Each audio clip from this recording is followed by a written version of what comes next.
تو اللہ جل شانہ ہمیں اس کی توفیق عطا فرمائے۔ میرے حضور نے 3 چیزیں قسم کر کے کہی، اگر کوئی شخص کسی کو معاف کر دیتا ہے تو اس کی عزت کم نہیں ہوگی، میں محمد اللہ کی قسم اٹھاتا ہوں۔ دوسری بات میرے حضور نے فرمائی کہ جو شخص مانگنے لگ جاتا ہے، سوال کا دروازہ کھول لیتا ہے، اللہ اس کے لیے محتاجی کا دروازہ کھول دیتا ہے، اس کی کبھی کمی پوری نہیں ہوتی۔ اور تیسری بات میرے حضور نے قسم کر کے کہی، ما نقص مال عبد من صدقہ، کہا میں اللہ کی قسم اٹھا کے کہتا ہوں کہ صدقے سے مال کم نہیں ہوتا، صدقے سے مال گھٹتا نہیں ہے۔ تو ایک تو مال بھی نہیں گھٹے گا، یہ ضمانت کس کی ہے؟ میری نہیں ہے، یہ رسول اللہ کی ضمانت ہے۔ ایک تو مال بھی کم نہیں ہوگا، اور دوسرا یہ ہے کہ حب دولت ختم ہوگی۔ حب دولت تلف می سازت زکات، یہ ماہ سیام آ رہا ہے تو زکات سے حب دولت کو کم کیجئے، بلکہ صدقات دیجئے، نفلی صدقات کیجئے، غرباء کی مدد کیجئے، مساکین کی مدد کیجئے، اپنے غریب محتاج رشتہ داروں پہ غور کیجئے، ان کی مدد کیجئے، اپنی ہمسائیگی میں دیکھیے، پردے سے مدد کیجئے، ان کی عزت نفس بھی مجروح نہ ہو۔ یہ جو نمائش لگا کے 10 اخباروں میں چھپوا کے لوگوں کی مدد کرتے ہیں، اس سے گریز کیجئے۔ کبھی سوچیں کہ اگر آج کسی کی بیٹی لائن میں کھڑی ہے تو کل اگر یہ مرحلہ میری بیٹی کے لیے آ جائے تو پھر میرا مزاج کیا ہوگا؟ تو عزت نفس کا خیال رکھیے، لوگوں کی غربت کا تماشا نہ اڑائیے، اور لوگوں کی جو ہے وہ محتاجی کو اپنی تسکین کا ذریعہ نہ بنائیے۔ یہ تو اللہ نے تمہیں دیا اور انہیں نہیں دیا، اور وہ آزمائش کی گھڑی میں کھڑے ہیں، تم ان کے ساتھ کھڑے ہو جاؤ۔ تو لوگوں کی مدد کیجئے، دکھیوں کے کام آئیے، مساجد تعمیر کیجئے، مدارس دینیہ کے ساتھ وابستہ رہیے، اور لوگوں کی فلاح کے لیے، بہتری کے لیے کام کیجئے۔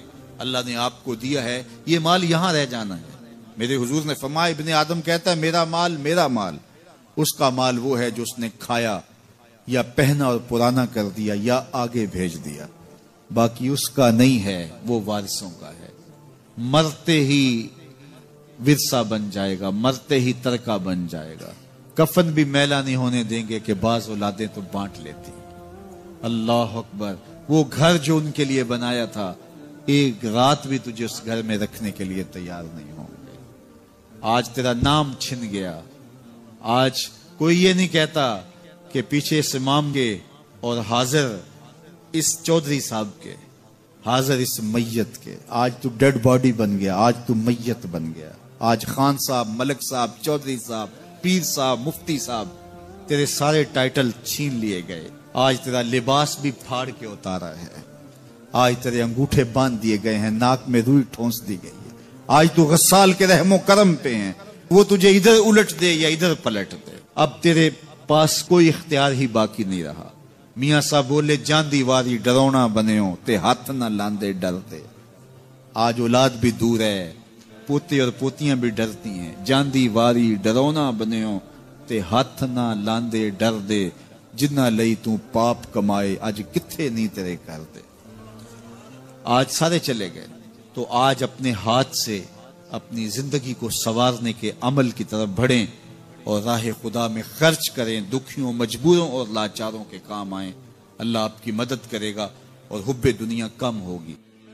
حضرت فاروق اعظم کا زمانہ ہے، ایک عورت مسجد نبوی میں نماز پڑھنے کے لیے جاتی ہے، راستے میں ایک نوجوان رستہ روک کے کھڑا ہو جاتا ہے، اور راستے میں روزانہ کھڑا ہوتا ہے، اور اس کی تیکھی نظروں کے تیر اس عورت کو بے چین کرتے ہیں۔ ایک دن رک گئی اور پوچھا، کیا مسئلہ ہے تجھے؟ اس نے کہا کہ میں تمہارا چاہنے والا ہوں اور تمہیں حاصل کرنا میری زندگی کا سب سے بڑا مسئلہ ہے، اگر تم بولو تو آسمان سے تارے بھی توڑ لاؤں۔ اس نے کہا، مجھے تارے نہیں چاہیے، میری ایک ہی خواہش ہے، اگر تم وہ شرط پوری کر دو تو پھر جو تم کہو گے میں اس کے لیے حاضر ہوں گی۔ اس نے کہا، جلدی بولیے، میں ہر آرزو پوری کرنے کے لیے فرہاد بن جاؤں گا، مجنوں بن جاؤں گا۔ اس نے کہا، میری لمبی چوڑی شرائط نہیں، ایک ہی شرط ہے، 40 دن تک حضرت عمر کے پیچھے نماز پڑھ لو۔ 40ویں دن کی آخری نماز کے بعد یہاں میں تیرا انتظار کروں گی۔ اس نے کہا کہ یہ کون سا مشکل کام ہے۔ 40 دن تک حضرت عمر کے پیچھے نمازیں چلتی رہیں، عمر کی قرات کا سوز دل بدلتا رہا۔ 40 دن کے بعد آخری نماز جب ہوئی تو وہ نوجوان لڑکی راستے میں کھڑی تھی اور یہ نظریں جھکا کے گزرنے لگا، تو اس نے آواز دے کے کہا حسب وعدہ تیرے لیے حاضر ہوں۔ اس نے کہا خیر سے کھڑی رہو، عمر نے دل کا تعلق رب سے جوڑ دیا ہے۔ تیری دعا ہے کہ ہو میری آرزو پوری، اقبال بولا تیری دعا ہے کہ ہو میری آرزو پوری، میری دعا ہے کہ تیری آرزو بدل جائے، تیری تمنا ہی تبدیل ہو جائے۔